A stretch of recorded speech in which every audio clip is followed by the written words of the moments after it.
Hello, dear students. Welcome back to our new channel. Students, let me ask you a question. Have you ever wondered who decides the price of petrol and diesel at the global scale and how scientists can weigh a planet that doesn't even have a sun? So, in today's podcast, we will understand about oil producing countries meet and outer space where scientists discover lonely planets. Okay, so before we start, let me ask you what is, let me tell you something. Oil. Oil, students, it is used for petrol and diesel, cooking gas, making plastics, running factories. Now, think about it. If oil suddenly becomes very expensive, what will happen? Yes, transportation will become costly, vegetables will cost more, and even school bags will become costlier. So oil prices, dear students, it affect everyone, even students, right? हमें realise नहीं होता लेकिन oil price सबको affect करता है. अब एक हम पावरफुल ग्रुप की बात करते हैं, OPEC plus, OPEC plus. It's a group of 22 oil exporting countries. What they do, they basically meet regularly to decide how much oil should be produced and how much oil should be sold in the world market. ठीक है, तो कितना oil produce होना चाहिए और कितना oil world market पे sold होना चाहिए, ये सारा कुछ डिसाइड करते हैं OPEC प्लस मेंबर्स. तो उसके मेंबर्स कौन कौन है? Saudi Arabia, Russia, UAE, Iraq, Kuwait, Kazakhstan. तो together they produce about half of the world's oil. Okay, imagine करो एक जो पूरा वर्ल्ड है ये स्कूल है and oil is like water bottles. So OPEC Plus decides how many bottles are sold. And if they sell too many bottles if they are selling, then prices will definitely go down. And if there are too few bottles, then what will happen? Prices will go up. So basically, this organization, this group, tries to keep prices stable. Right? Now, what is the origin of this group? So let's go back to the year 2016. Students, क्या हुआ था उस time पे 2016 में? Oil prices were falling and as a result many countries were unhappy. अब जो oil खरीद रहे हैं जैसे इंडिया जैसे कंट्रीज, उनके लिए तो अच्छी बात है, लेकिन जो कंट्रीज एक्सपोर्ट कर रहे हैं वो इस चीज़ से खुश नहीं थे क्योंकि ऑयल प्राइसेस उनके गिर रहे थे. तो इसकी वजह से they were unhappy. So there was confusion in the oil market. So OPEC country decided let's work together. But at the same time, they also invited non-OPEC countries like Russia. So this cooperation becomes OPEC plus. And their aim, क्या था इनका main M? कि साथ में काम करना है. एकदम कोई सडनली शॉक आ जाएगा, एकदम ऑयल प्राइस सडनली फॉल होने लग जाए, फिर राइज होने लग जाए, उसको अवॉइड करना है. और जो ऑयल प्राइसेस है उसको स्टेबल करना है. ये इनका मेन गोल था. राइट. तो अभी रिसेंटली इनकी एक मीटिंग हुई है. And what did they decide? They did not increase oil production and they kept oil output unchanged. जितना ऑयल आ रहा था उतना ही रखना है और चेंज नहीं करना है. क्यों ऐसा उन्होंने क्यों किया? क्योंकि oil prices fail sharply, right, and there is too much oil supply now. अभी प्रेजेंट लेवल पे अभी बहुत सारा ऑयल है और जो डिमांड है वो विंटर करके थोड़ी लो है. तो एक्सपर्ट्स ये कह रहे हैं कि oil markets today are affected more by politics than demand. तो आज के टाइम पे जो ऑयल प्राइसेस हैं, ऑयल मार्केट्स हैं, वो ज़्यादातर पॉलिटिक्स से ज़्यादा अफेक्टेड है एज कम्पेयर टू डिमांड. ठीक है, तो कुछ पॉलिटिकल प्रॉब्लम्स भी हैं इनका इस ऑर्गेनाइजेशन में. जैसे कुछ कंट्रीज है दे आर फेसिंग वॉर्स, है ना, रशिया और यूक्रेन का केस आप देख लो. और कुछ कंट्रीज में प्रोटेस्ट चल रहे हैं, सैंक्शन चल रहे हैं, right. Iran is facing protest, Venezuela facing economic crisis. और अभी लास्ट अभी हमने येस्टरडे ही हमने कवर किया था article, right. And there is also tensions between Saudi Arabia and UAE.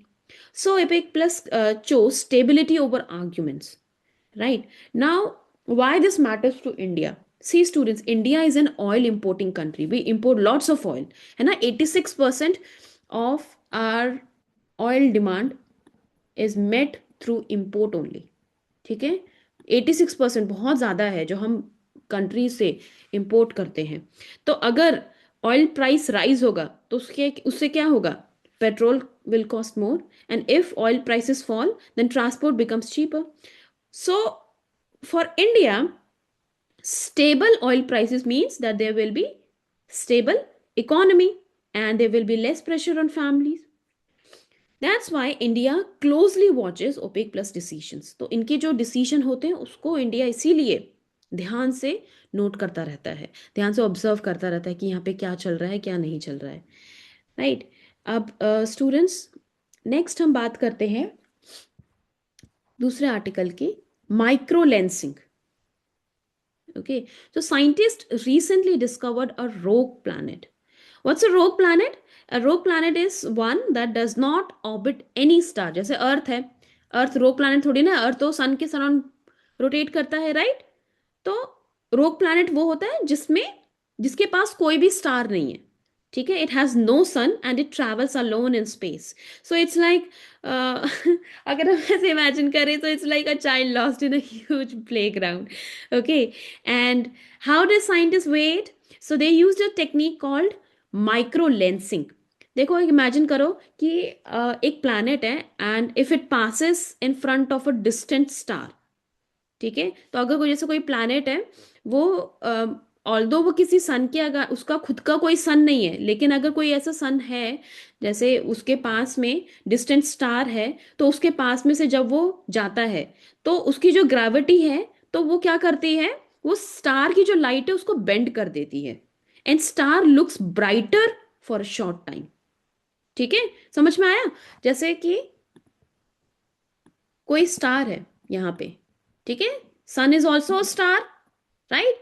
तो कोई स्टार है, अब ये प्लैनेट यहां से जा रहा है, ठीक है, यहां से जा रहा है, तो सडनली क्या हुआ कि अब इसकी जो लाइट है, इसकी जो लाइट यहाँ पे जा रही है, तो इसकी ग्रेविटी ने उसको बेंड कर दिया. ठीक है, तो इसकी ग्रेविटी ने बेंड कर दिया, जिसकी वजह से क्या हो गया, जो स्टार की लाइट है वो बहुत ज्यादा, वो एकदम से ब्राइट हो जाती है फॉर अ शॉर्ट टाइम, एक शॉर्ट टाइम के लिए बहुत ज्यादा ब्राइट हो जाती है. So this brightness tells scientist how heavy the planet is. Okay, और जो अभी जिस रोग प्लैनेट को डिस्कवर किया साइंटिस्ट ने, it is 9800 light years away. Light year. What is light year? Light year is a unit to measure distance between celestial object. ठीक है, लाइट ईयर हमें सुनने में लगता है कि टाइम का यूनिट है. नो, टाइम का नहीं है. वो क्या है, डिस्टेंस का है. डिस्टेंस का कैसे है, जैसे कि एक ईयर में, 1 ईयर में एक सेलेस्टियल बॉडी से दूसरे सेलेस्टियल बॉडी तक जो लाइट पहुंच पाती है उसको 1 लाइट ईयर कहते हैं. तो ये जो प्लैनेट है, आपको पता है कितना दूर है? 9800 light years away. So it and it weighs as much as Saturn, right? तो माइक्रो लेंसिंग बेसिकली यही होता है, राइट? एंड स्टूडेंट्स, देखो, हम अगर हम देखें तो स्पेस में देखो कितना कुछ चलता है, राइट? तो ये जो न्यू न्यू प्लैनेट्स हम साइंटिस्ट डिस्कवर करते रहते हैं, तो उससे क्या होता है कि बेसिकली साइंटिस्ट को पता चलता रहता है स्पेस के बारे में. Alright students, so microlensing क्या है? It's a special space trick used by scientist to find and study planets that can not be seen directly, जो हमें डायरेक्टली नहीं देख सकते. So some planets, they are very far away and they do not shine. They do not orbit any star. तो scientist को कैसे ढूंढ निकालते हैं? Through gravity. जैसे आप इमेजिन करो कि एक टॉर्च है and if it is shining on a wall, right? So you pass a glass marble in front of the torch. Then what will happen? The light becomes brighter for a moment. And that marble basically is like a planet. So its gravity bends the light and this is what microlensing is.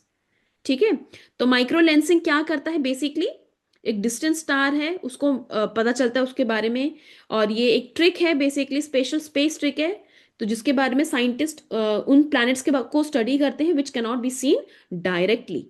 All right, ठीक है.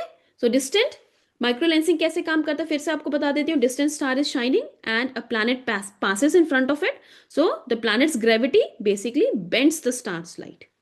ठीक है, तो अगर कोई planet है जिसका सन भी नहीं है उसके बारे में भी पता चल जाता है। लाइट ईयर मैंने आपको बता दिया, light year is not a year of time, it is a unit of distance, the distance light travels in 1 year. ठीक है, लाइट ईयर उसमें year, since year is added, so students tend to think that it's a unit of time, but it is not, it's a unit of distance. All right students, so that will be all for today. आज हमने बहुत कुछ cover किया, right? And I'll see you in the next session. Till then, keep learning, keep asking questions. Bye bye.